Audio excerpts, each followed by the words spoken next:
like this video, or you're gay. So we got an interesting video today.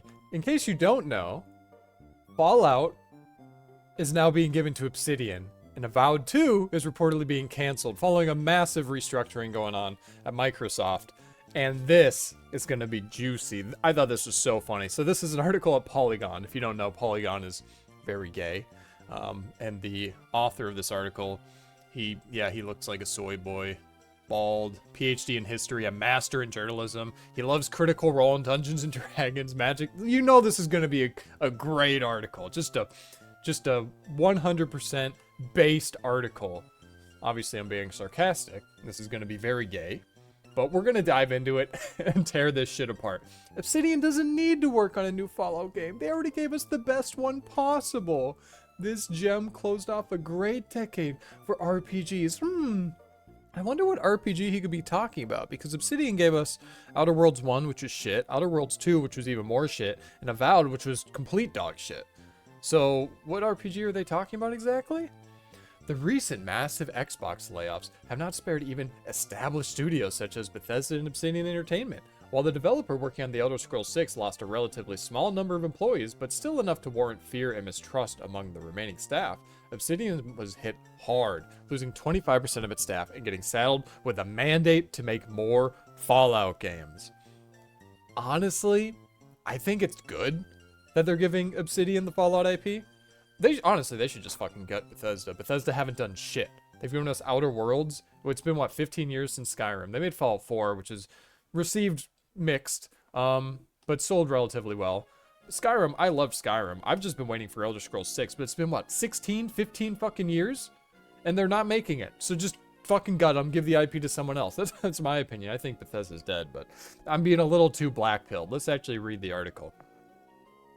Obsidian was hit hard, losing 25% of its staff and getting saddled with a mandate to make more Fallout games. While it may seem impossible to justify the loss of so many people's livelihoods, oh no, people got fired from their jobs after making shit games and losing the company hundreds of millions of dollars. Oh, woe is me. That's how you can tell this. Actually, no, I'm not going to say that. I'm not going to say it. I'm going to try to be more contained, at least for now. I'm going to contain my power level. I've seen quite a few loudly incorrect people, they're just incorrect, to insist that the only games Obsidian has put out in the past 8 years are Outer Worlds series, Avowed. So Microsoft was right to scale, oh, that's what he's going to say, oh my god, he's going to say Avowed was their gem. So Microsoft was right to scale down the studio and give it a new direction. Never mind that Obsidian released 3 games, Avowed, Grounded 2, and Outer Worlds 2 in 2025 alone. I don't even know what the fuck Grounded 2 is, but yeah, Avowed and the Outer Worlds 2 were both shit. That sentiment is wrong for too many reasons to list here, so I'll focus on one. The Outer Worlds is a pretty amazing game.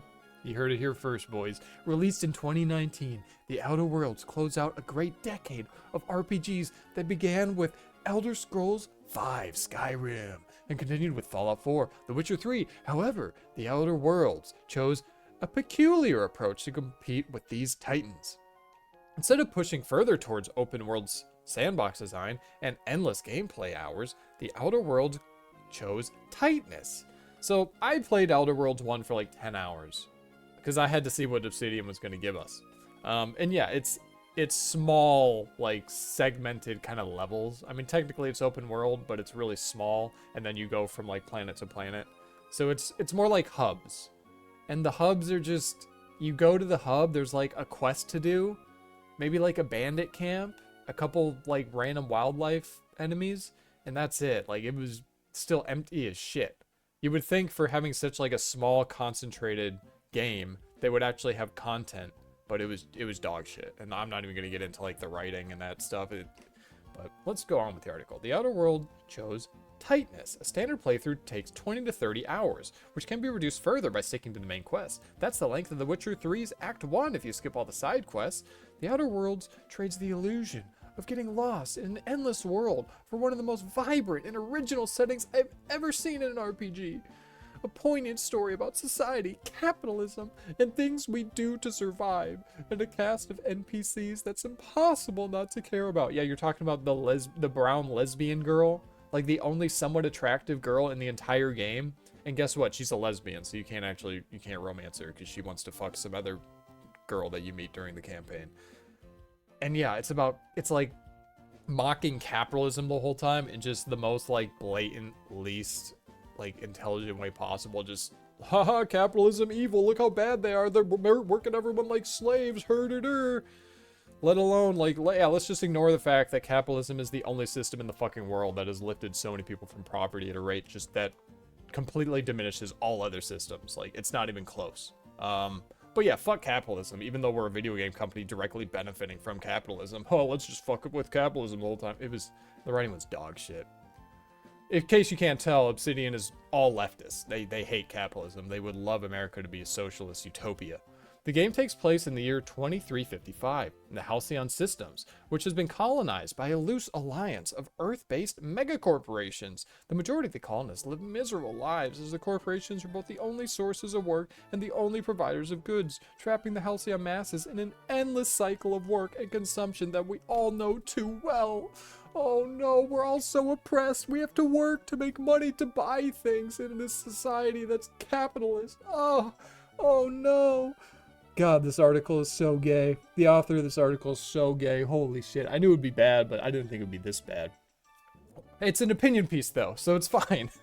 When the lost colony ship Hope is found 70 years after its disappearance, a single passenger is brought out of cryogenic sleep by a mad scientist revolutionary who wants to topple the corporation's rule on Halcyon. Despite this premise, the game's eschews the bleak, often hopeless aesthetic of cyberpunk and dystopian sci-fi, opting instead for a blend of art nouveau and Western false. What the fuck even is that word? I don't think I've ever said this word in my life.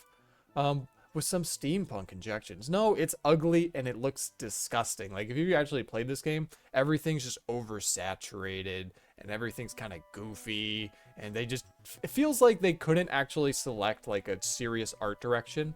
They had a bunch of ideas and just shoved it all in and then cranked up the saturation. That's what it feels like. It like makes you want to vomit when you play this game. Every corporation also has its own vibe. From the ramshackle Old West of Spacer's Choice to the cozy cheerfulness of Auntie Cleo, the system's planets also look very distinct and positively weird. So is this whole article just him like gushing over a dog shit game, The Outer Worlds? Like, this was not a good game. I think anyone who like is actually a fan of Obsidian, who actually loves like Fallout 1, Fallout 2, Fallout New Vegas, could tell you that after playing those games and then playing Outer Worlds, that Outer Worlds was shit compared to them. But this guy apparently fucking loved it. The irony that pervades the Outer Worlds is the perfect counterweight to the harsh reality of corporate exploitation. The idea of megacorps colonizing the stars wasn't invented by Obsidian, of course. We've seen it explored in science fiction works for a long time. From Kim Stanley Robinson's Mars trilogy to Peter F. Hamilton's Fallen Dragon, The Expanse. Yeah, watch The Expanse. If you're interested in this, The Expanse is much better. It's actually like a palatable, you can watch the show, you don't have to read the books, you can watch the show, I think it's on Amazon. Watch that. That puts fucking Outer Worlds to shame. However, the Outer Worlds gave an original contribution to this vein, with a game that's constantly dancing on the thin border between tragedy and satire. Having a focused story helps bring the setting to life. In the Outer Worlds, the choices you make truly matter. Perhaps because there isn't a near infinite array of them. Don't get me wrong, The Witcher 3 has a fantastic story, and I even enjoyed Fallout 4's main narrative. But the tale of the stranger, the Outer Worlds main character, just feels different, more personal.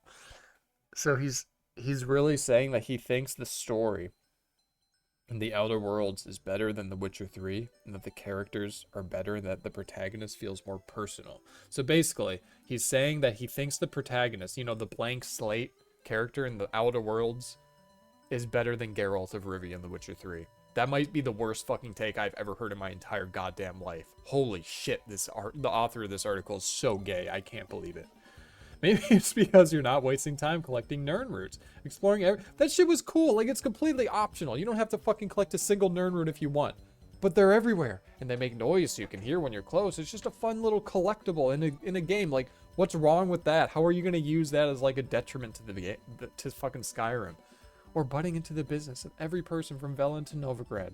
The NPCs play a big role in making the Outer Worlds feel the way that it does. The companions are deep and well written. Oh my god. No, they're not. It's shit. It's shit. The game is shit. I can't believe this article is seriously like trying to make the case that Outer Worlds Outer Worlds and Avowed are actually so great. They're actually what we need. This is what we want in the future of RPGs. Oh god. I cared even for the ones I found annoying. I'm talking about you feeling. Alright, this is just getting gay as fuck. I don't know how much more of this I can read. It's literally just this dude like sucking off fake retarded ass NPCs in a gay ass fucking video game with dog shit writing. Alright, he's talking about romance now. Yeah, Pavarti. That's like the only one that is so what the fuck does he have to say about Pavarti? The best example is the lack of romance. What? A feature that I wish were present in more RPGs. There's only one romance quest in the game and it doesn't involve you. So wait. So wait, he's using this as... He thinks this is good? It's good that Pavarti... There's a quest to help Pavarti, the only somewhat attractive female in the game, to help her hook up with some lesbian bitch, instead of you, the player character. You know, the self-insert fucking player character, the male character who wants to have sex with the woman, the only attractive woman in the game. He's saying that it's actually a good thing that instead of having, like, a romance option for that, for her, it's actually better that you get to have a romance option to have her hook up with another fucking lesbian. Oh my god, this is so gay. I can't believe how gay this article is and how gay this writer is. It's actually unbelievable. Like, I knew it was going to be bad going to this article, but... Oh my god. Oh my god. It's sweet. It reveals details about Pavarti's past and her personality. And honestly, 1,000 times better than gaslighting Shadowheart into having sex with you. No, gaslighting Shadowheart into having sex with her was based as fuck. That's what gamers want. They want to gaslight these women into having sex with. I mean, a little bit satirical, but this is kind of what gamers want. Like, people loved Witcher 3 because you had the choice between Yennefer, hot as fuck mommy, who's kind of strict but stern but loving and caring for Ciri, and then you have Triss, who's the more like, oh, I want to be free, kind of outgoing, sort of a little less mature, the redhead option, and they're both hot as fuck. Like, that's what gamers want. They don't want to help the only attractive woman in the game, Pavarti, hook up with some lesbian bitch while you remain just dry. That's horrible. Who the fuck wants that? But the gay guy that wrote this article thinks that's a big step in the right direction. I didn't care too much about the repetitive gameplay and easy gunfights in the Outer Worlds. The setting, story, and characters completely pulled me in. Okay, so he didn't care that the gameplay was boring as fuck and easy as shit. It was carried by the super gay characters, resulting in the immersion that so many games try to achieve. I loved the short runtime too. I love that the game had less content. That's good, actually, according to this guy. I also like many gameplay aspects. The flaws system, which provides extra points in the stat in exchange for a permanent debuff. That's not new. That's been in RPGs, CRPGs forever. I mean, look, New Vegas has that shit. You get to pick, what, 2 at the start of character creation that will buff one aspect of your character and nerf another aspect, or you could just go with, like, wacky Wild Wasteland or whatever the fuck it's called. But I digress. The flaws system, blah, blah, it was trash. The weapons are a blast, literally. Oh, you're so gay. Thanks to their wacky designs. Okay, so as long as it's wacky, that's good. You want it to be wacky and retarded looking. I don't know what the future holds for Obsidian under Microsoft's controversial stewardship. If the studio has to make a sequel to its stellar 2010 game Fallout New Vegas, one of the most beloved RPGs of all time, I'll be among the first to buy it.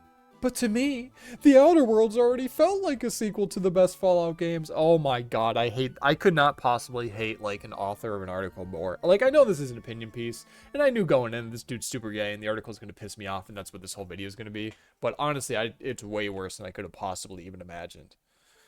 An imaginative, funny, and sarcastic sci-fi RPG with a great story to tell and an unforgettable cast of characters. And unlike Fallout, it didn't need an open world to achieve those heights. Well, this just might be the single gayest article I've read in a while. This was really bad. This article is really gay. Outer Worlds 1 sucks. Outer Worlds 2 sucks. Avowed sucks. It's good that Obsidian's getting the Fallout IP because Bethesda was never gonna fucking make another Fallout game. They're not, even if they make another game, are they gonna make Elder Scrolls 6? Who knows? Maybe Microsoft will force them to. I think it's probably gonna be shit because I can't imagine any of the talent that made Skyrim good is even there anymore. Same with Obsidian. Tim Kaine is still there, but he's a gay leftist. Like, is he even capable of making a game like Fallout 1 anymore? Probably not. They're probably going to keep making shit like fucking Outer Worlds and Outer Worlds 2 and Avowed, critiquing capitalism, and all you can do for romance options is help your lesbian crewmate hook up with another lesbian. Like, it's over. Like, I don't know. If you found this entertaining, like the video, subscribe if you want to see more videos like this. Let me know what you think about Obsidian being handed the Fallout IP again, and Bethesda and Todd Howard seething, having their toy ripped away from them. But hey, that's what they get. They should have made a fucking video game. You know, they should have used the IP instead of making this dog shit Starfield that I'm not even gonna get into it. I've already been rambling long enough. Sorry. I'm gonna end the video there. Thanks for watching. Peace.